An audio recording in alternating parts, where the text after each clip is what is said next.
We have some really bad news for unions coming out of Utah. Let's talk about it. This past week, there was a bill introduced that would eliminate collective bargaining for public sector unions in Utah. It passed out of the House and is now headed to the Senate in Utah. And this bill would directly impact the Utah Education Association, which are teachers and education staff, as well as the Salt Lake City Fire Department. The bill that passed out of the Utah House would essentially eliminate the collective bargaining for public sector unions and instead, as some Republican put it, give every individual the ability to bargain by themselves. Well, guess what? Bargaining independently is actually not very effective. By and large, your salary and benefits are not nearly as good when you have to bargain as an individual versus bargaining with hundreds or thousands of people behind you. And unions also help eliminate pay disparities based on gender and race. They help everyone. The bill is now up for consideration in the Senate. There have been some modifications made to it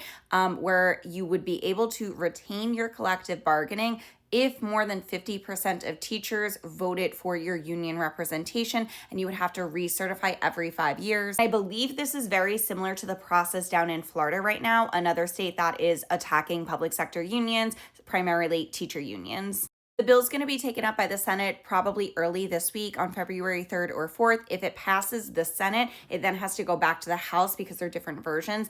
And like this picture shows, it's not just the Education Association that's going to be impacted. There are a lot of firefighting unions that will also be impacted. If you want to hear more about my thoughts on this and other education and union related current events, then you should definitely check out my Substack. It comes out every other week. You know where the link is.